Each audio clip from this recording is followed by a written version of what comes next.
Madame Butterfly is a tragic opera by Puccini.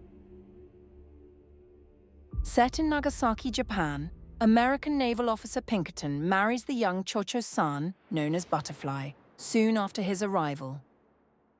Shortly after their wedding, Pinkerton abandons Butterfly and returns to America. It becomes clear he deemed the marriage only to be temporary. A Chinese opera singer is also known as Madame Butterfly, who was in relationship with a French diplomat.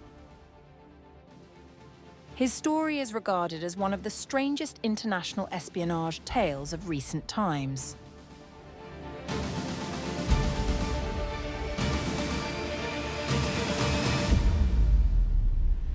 Shi Pei Pu was born in 1938 in Shandong, a coastal province in China. Growing up in the city of Kunming, which was heavily influenced by French culture, Shi learned to speak French. By the time he was 17, Shi had become well known locally as an opera singer, frequently performing in female roles. Bernard Boursicot, born in France in 1944, spent his youth in boarding schools where he had romantic relationships with other male students. However, when he arrived in Beijing at 20, he was looking to form a relationship with a woman, thinking his past experiences with men were merely youthful experimentation. In 1964, while working at the French embassy in Beijing, Bernard Boursicot attended a Christmas party organized by Claude Chaillet, the embassy's deputy head. Although the event was intended for French students, Boursicot noticed a small, slender Chinese man who piqued his interest. They started talking, and the man introduced himself as Shi Pei Pu, mentioning that he taught Chinese to the tutor of Chaillet's children. Shi and Boursicot quickly formed a deep friendship. Initially, the relationship between Boursicot and Shi was purely platonic, as Boursicot was still intent on finding a female partner. Then Shi shared a story with him called The Story of the Butterfly. It was about an ancient Chinese schoolgirl named Ju, who disguised herself as a boy to attend school. During her time at school, Ju fell in love with a fellow student named Liang. Liang, however, was confused by his feelings, as he believed Ju to be a boy. Eventually, Ju's family called her back home to marry someone they had chosen for her. Before leaving, Ju revealed her true identity to Liang, and they confessed their love for one another. Although Liang wanted to marry Ju, she told him it was too late. Devastated by the thought of losing Ju, Liang took his own life. Overwhelmed with grief, Ju visited his grave and threw herself into it, joining him in death. The spirits of the two lovers transformed into butterflies and flew away, finally free to be together. After sharing this story, Shi held up his delicate hands and said to Boursicot, "Look at my hands. Look at my face. The story of the butterfly. It is my story too."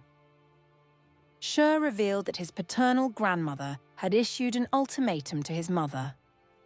If she did not bear a son, Shi's father would be required to take a second wife.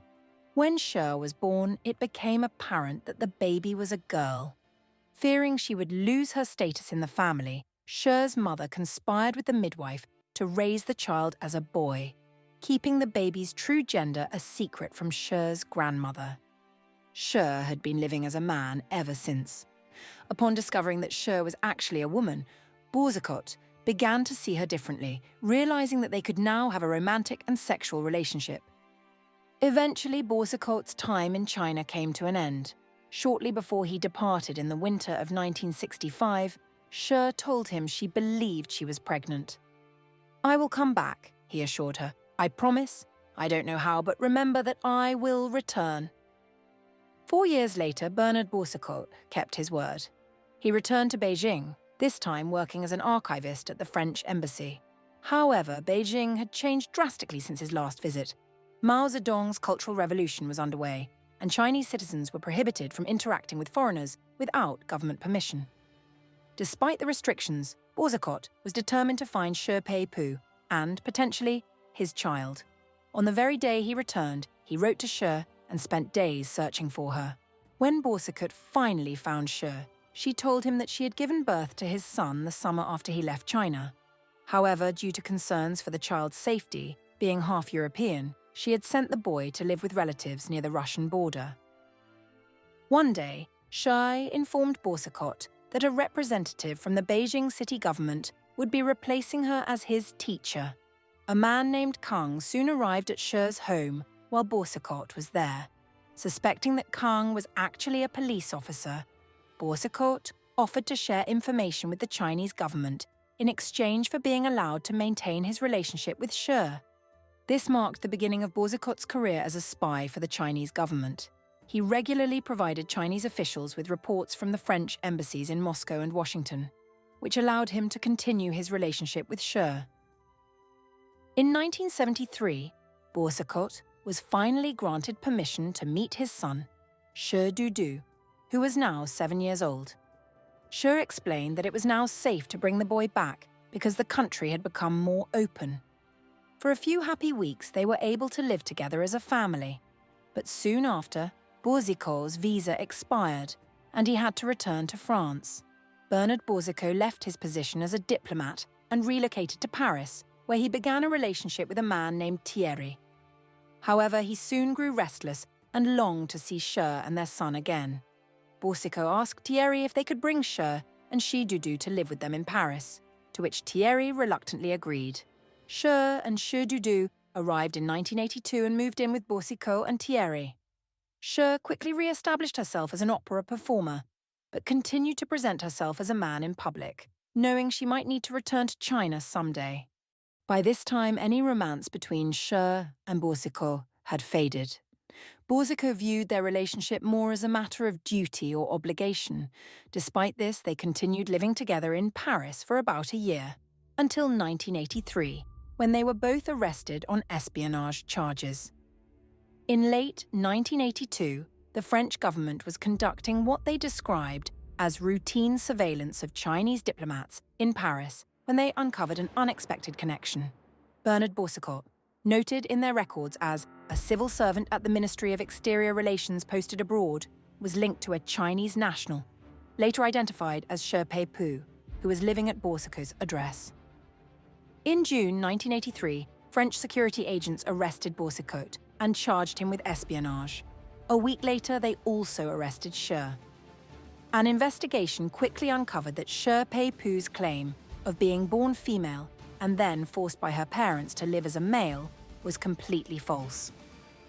During prison medical exams, it was revealed that Shi had fully intact male genitalia. This raised a new question. How had Shi managed to give birth to Boursicot's son?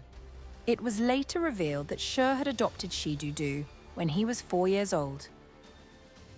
Shi Pei Pu and Bernard Boursicot were both found guilty of espionage and sentenced to 6 years in prison. However, less than a year later, Shi was granted a presidential pardon. The French government reportedly chose to pardon him to avoid jeopardizing relations with China over what they deemed a very trivial case.